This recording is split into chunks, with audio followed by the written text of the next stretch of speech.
श्रीमद् भगवद गीता अध्याय 5 श्लोक 3 ज्ञेयस्स नित्य सन्यासी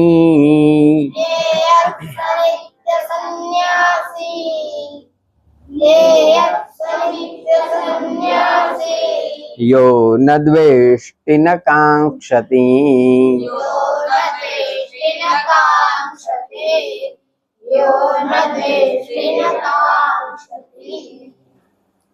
निर्द्वन्द्वो हि महाबाहो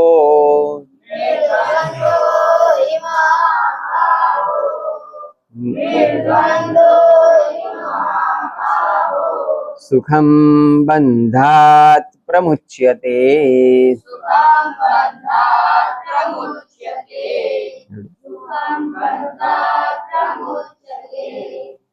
शाबाश। अन्वय ज्ञेयस्स नित्य सन्यासी यह न द्वेष्टति न कांक्षति निर्द्वंद्व ही महाबाहो सुखम बंधात प्रमुच्यते। ज्ञेय એટલે જાણો, જ્ઞાન એટલે જાણવા જેવું હોય બધું જ્ઞાન કહેવાય। જ્ઞેય એટલે જાણવું, એના ઉપરથી જ્ઞેય એટલે જાણો। સ એટલે તેને તેને નિત્ય સન્યાસી જાણવાનો। કોને? યહ ન દ્વેષ્ટિ ન કાંક્ષતિ। યહ ન દ્વેષ્ટિ, યહ યહ એટલે બોલો, સ એટલે તે, તો યહ એટલે જે। શાબાશ। ય આવે ને એટલે જ એવું સમજી લેવાનું। યદા જ્યારે, યત એ પણ જે।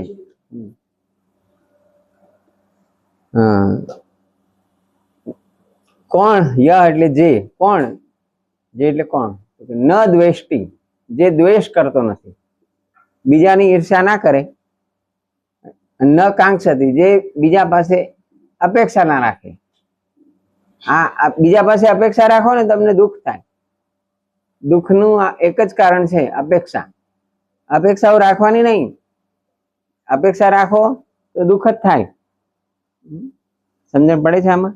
હવે નાના છો એટલે બહુ નહીં સમજણ પડે, થોડા મોટા થશો એટલે ખબર પડશે કે માણસો તમારી અપેક્ષા પ્રમાણે કામ કરતા નથી, એમને જેવું ફાવે એવું કામ કરતા હોય। એટલે વધારે અપેક્ષા રાખો તો વધારે દુઃખ થાય। બોલ। હા, અપેક્ષા એટલે ઈચ્છા, આશા કે આ આવું કરશે, આ મારું કામ કરશે, આ મારી ધ્યાન રાખશે, આ મારી સંભાળ રાખશે, એવી તમે બહુ અપેક્ષા રાખો, આશા રાખો, એવું ના પણ બને, બને પણ ખરું, ના પણ બને ને, ના બને ત્યારે શું થાય? એ વખતે મનમાં કેવી લાગણી થાય? મજા આવે તો શું થાય? હા, એટલે અપેક્ષા એ ગુસ્સાનું, દુઃખનું કારણ છે। એટલા માટે નિરપેક્ષ પ્રેમ કરવાનો એમ કે ભગવાન આપણી ઉપર જે પ્રેમ કરે છે કેવો કરે છે? નિરપેક્ષ, એટલે અપેક્ષા વગરનો પ્રેમ કરે છે। અપેક્ષા રાખે ને તો ભગવાનને દુઃખ થાય કે આટલું બધું હું કરું છું, એમનું 24 કલાક હૃદય ચલાવું છું, ખાવાનું પચાવું છું, અમારો વાળો કશું કરતો જ નથી, જમતી વખતે શ્લોક બોલતો નથી, સવારે ઉઠીને શ્લોક બોલતો નથી। ભગવાન અપેક્ષા રાખે ને તો ભગવાનને દુઃખ થાય। કેટલા જણ એવા હશે આખા જગતમાં કે સવાર ઉઠ્યા પછી ભગવાનને યાદ કરે છે કે ભગવાન ત્યાં ઉઠાડ્યો તો બહુ થેન્ક યુ, એમ થેન્ક યુ કહેવા વાળા કેટલા? કેટલા જણ સવાર ઉઠીને તરત ભગવાનને યાદ કરે છે? શાબાશ।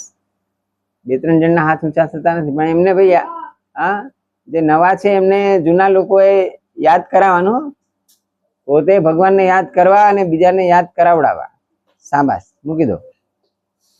યો ન દ્વેષ્ટિ ન કાંક્ષતિ, જે આશા રાખતો નથી અને દ્વેષ કરતો નથી, આવો માણસ નિત્ય સન્યાસી છે। સન્યાસી એટલે કપડા પહેરેલા હોય એને જ સન્યાસી ગણવું એવું નહીં। સન્યાસી કોને ગણવો? એમાં ગીતા કહે છે કે જે બીજા પાસે આશા રાખતો નથી, અને બીજો મુદ્દો શું કીધું મેં?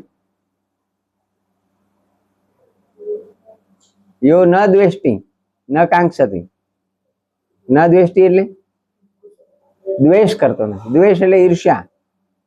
સામાન્ય આપણી પાસે ના હોય અને બીજા પાસે હોય એટલે માણસને ઈર્ષ્યા થાય. નાના છોકરા હોય એને ના થાય, પણ જે મોટા થઈ જાય ને પછી એને ઈર્ષ્યા થાય.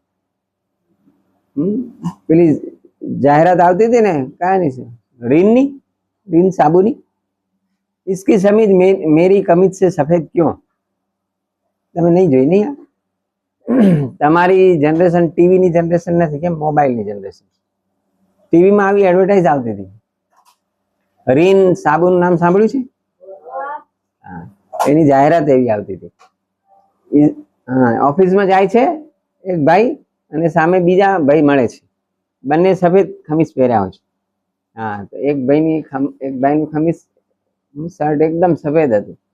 તો સામેથી પેલા ભાઈ જાય છે, એના મનમાં એવો વિચાર આવે છે કે આનું ખમીસ મારા ખમીસ કરતા સફેદ કેવી રીતે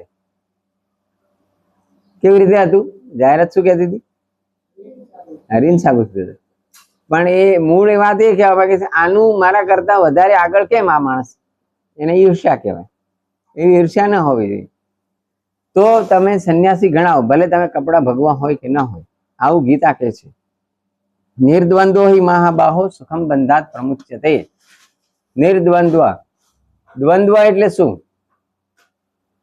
ભાઈ વેદાંતભાઈ? દ્વંદ્વ એટલે શું? દ્વિ એટલે શું? દ્વિ ખબર છે? બે, બરાબર. દ્વંદ્વ એટલે બે. દ્વંદ્વ સમાસ પણ આવે છે. દ્વંદ્વ સમાસ એટલે બે શબ્દો ભેગા થઈને જે શબ્દ બને નવો એને દ્વંદ્વ સમાસ કહેવાય. દાખલા દાળ ભાત, આ એક શબ્દ છે કે નહીં? પણ એમાં કેટલા શબ્દો છે? હા, તો એ દ્વંદ્વ કહેવાય. જે બે વસ્તુ હોય ને દ્વંદ્વ કહેવાય. દાખલા તરીકે તડકો અને છાંયો. તડકો છાંયો શું કહેવાય? હા, તો એને દ્વંદ્વ કહેવાય. આવા બીજા શબ્દો બોલો ચલો, કે જે સુખ દુઃખ, પછી અંદર બાર, પર નીચે, ડાબે જમણે, બરાબર, ઉપર નીચે, રાત દિવસ, સરસ. હા, ઊંચું નીચું, બરાબર. Left right, English medium, up down. આ બધા દ્વંદ્વ કહેવાય. એક હોય તો બીજું હોય જ, હોય કે નહીં? બરાબર. દિવસ હોય તો રાત હોય કે નહીં? રાત વગરનો દિવસ હોય? હા, એટલે એને દ્વંદ્વ કહેવાય. એ દ્વંદ્વમાં માણસ ફસાઈ જાય. તો નિર્દ્વંદ્વો હિ મહાબાહો સુખમ બંધાત પ્રમુચ્યતે. જેને આ બેનાથી સુખ દુઃખ જેનાથી ઉપર જતો રહે એ માણસ બંધાત પ્રમુચ્યતે, બંધનમાંથી મુક્ત થઈ જાય છે. અત્યારે બધા બંધનમાં છે, એમાંથી છૂટવું હોય તો આવી રીતના થવું જોઈએ. કેટલી મિનિટ થઈ બેટા? ઓહો, બહુ મિનિટ થઈ ગઈ. બંધ કરો.